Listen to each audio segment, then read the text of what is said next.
Well, before I had an iPhone, I never had a web browser on my telephone that worked.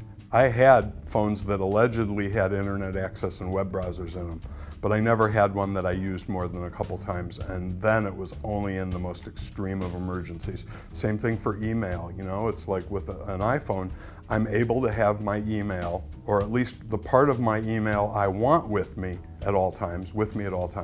And that's great, because there's lots of times when I don't want to be lugging a laptop around just because I need to maybe answer an email or look at something that someone's sending me and give an okay or some criticism to it. My initial reaction was to run out of the keynote address that I was sitting in and head for the Wiley booth at Macworld, where I said to my editor, "You have to let me write the book about this. I am the only one that's qualified." He didn't exactly agree, but he did let me write it with Ed Begg, and so the rest is history. But that was my first thought. My first thought was, this is the most amazing thing in the world. I want to immerse myself in it. I want to know everything there is to know about it, and I want to get paid for doing that. And that's the magic way to do stuff like that is to get a book publisher to let you write a book about something that you're passionate about.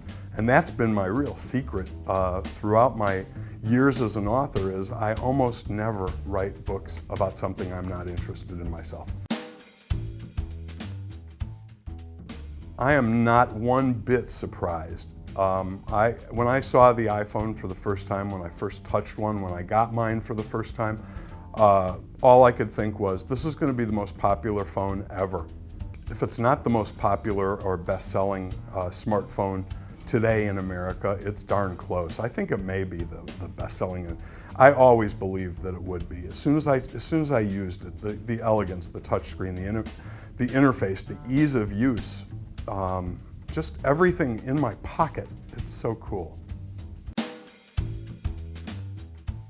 It may not be the best camera in the world, but I heard somebody once say that the best camera is the one that's with you when that great shot occurs. And that's the thing, I don't carry a camera with me at all times, but I carry my phone with me at all times. I've gotten pictures of things that I wouldn't have gotten pictures of that were moments that, I'd never have the opportunity again. I saw a hot air balloon landing on a street when I drove by. I stopped and took pictures. If I had gone home and gotten the camera, never would have happened. The other cool thing with the camera is the iPhone 3GS shoots video, and it's pretty good video at that.